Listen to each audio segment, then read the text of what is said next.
59-year-old lady thrown in prison for unwitting role in Trump assassination plot.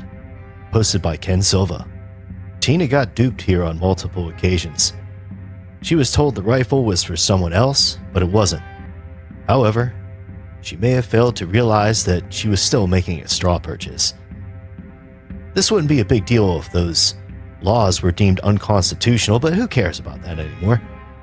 Tina also tried to cover her tracks after finding out what the rifle was really intended for, and for that she's going to pay a pretty stiff penalty. Let it be known from this example that sending text messages to cover up any kind of crime is a boomer move. Speaking of moves, did anyone else catch the sawed-off shotgun Easter egg that the FBI just happened to find? Drop a comment on this video if you can tell me what story that reminds you of. QAnon shaman from January 6 sues Trump for $40 trillion. Posted by Louis Cornelio. Oh, Jacob, I'm really sorry that you have this kind of thirst for attention. Maybe not enough of mom's teat as a baby? Or did you give up the mommy milk when your friends in 5th grade started asking questions?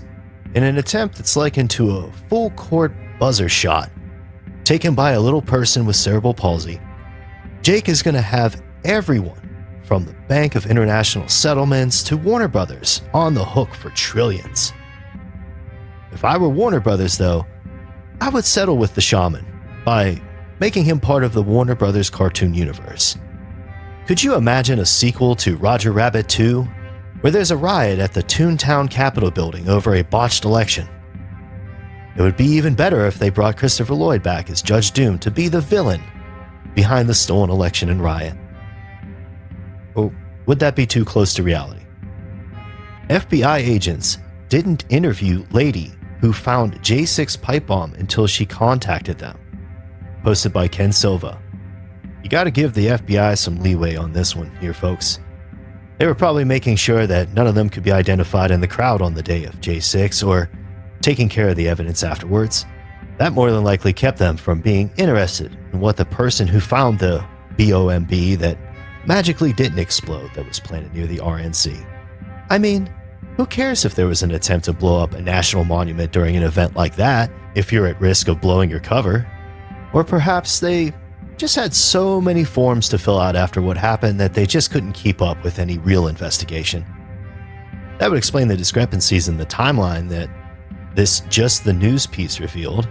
And does that mean that the commission on this matter and the media were operating under false pretenses?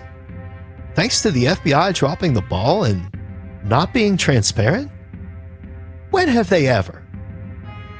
Benjamin Netanyahu admits Israel pays influencers $7,000 per post. Posted by Jose Nino. Shout out to Nick from Responsible Statecraft for reporting on this one. This story should lay it out for everyone to see how valuable the information that reaches you every day really is to the oligarchy around the world. Every post that makes it to your timeline, every viral moment, every bit of partisan rhetoric that you can't escape should be held to a higher level of scrutiny now. The other question is, how much does a nation-state like Israel stand to gain in this conflict that they are willing to give out these kinds of figures just so you can see posts more positive to their cause?